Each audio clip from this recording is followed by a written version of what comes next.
20 ಕನ್ನಡ ವಾಹಿನಿಗೆ ಸ್ವಾಗತ. ತಮಿಳುನಾಡಿನ ಅರಣ್ಯ ಸಚಿವ ಪೊನ್ನುಮುಡಿ ರಾಜ್ಯಸಭಾ ಸದಸ್ಯ ಎಂಎಂ ಅಬ್ದುಲ್ಲಾ ಅವರು ಡಿಸಿಎಂ ಡಿಕೆ ಶಿವಕುಮಾರ್ ಅವರನ್ನ ವಿಧಾನಸೌಧದಲ್ಲಿ ಬುಧವಾರ ಭೇಟಿ ಮಾಡಿ ಕೇಂದ್ರ ಸರ್ಕಾರದ ಉದ್ದೇಶಿತ ಲೋಕಸಭಾ ಕ್ಷೇತ್ರಗಳ ಮರು ವಿಂಗಡಣೆ ಕುರಿತು ಮುಂದೆ ಅನುಸರಿಸಬೇಕಾದ ಕ್ರಮಗಳ ಬಗ್ಗೆ ಚರ್ಚೆ ಮಾಡಲು ತಮಿಳುನಾಡು ಸಿಎಂ ಸ್ಟಾಲಿನ್ ಅವರು ಚೆನ್ನೈನಲ್ಲಿ ಇದೇ 22ರಂದು ಏರ್ಪಡಿಸಿರುವ ದಕ್ಷಿಣ ಭಾರತ ರಾಜ್ಯಗಳ ಪ್ರತಿನಿಧಿಗಳ ಸಭೆಯಲ್ಲಿ ಪಾಲ್ಗೊಳ್ಳುವಂತೆ ಆಹ್ವಾನ ಕೊಟ್ಟಿದ್ದಾರೆ. ಕನ್ನಡಿಗರ ಮೆಚ್ಚಿನ ನಿಮ್ಮ ಟಿವಿ 20 ಕನ್ನಡ ವಾಹಿನಿ ಇದೀಗ ಟಿವಿಯಲ್ಲಿ ಲಭ್ಯ.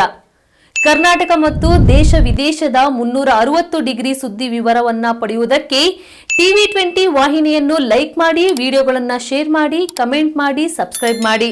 HCN ಕೇಬಲ್ 842 ನಂಬರ್ನಲ್ಲಿ ಹುಕ್ಕೇರಿ ತಾಲೂಕು ಹಾಗೂ ಸಂಕೇಶ್ವರದ ಸುತ್ತಮುತ್ತಲಿನ ಹಳ್ಳಿಗಳಲ್ಲಿ ಲಭ್ಯ. PCN ಕೇಬಲ್ 129 ನಂಬರ್ನಲ್ಲಿ ಹಾರುಗೆರೆ ಸುತ್ತಮುತ್ತಲಿನ ಹಳ್ಳಿಗಳಲ್ಲಿ ಲಭ್ಯ.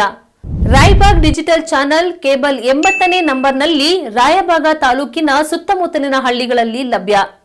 UDCN ಕೇಬಲ್ ನೆಟ್ವರ್ಕ್ ಉಗಾರ ಸುತ್ತಮುತ್ತಲಿನ ಹಳ್ಳಿಗಳಲ್ಲಿ ನಿಮ್ಮ ಟಿವಿ 20 ಕನ್ನಡ ವಾಹಿನಿಯೂ ಲಭ್ಯ.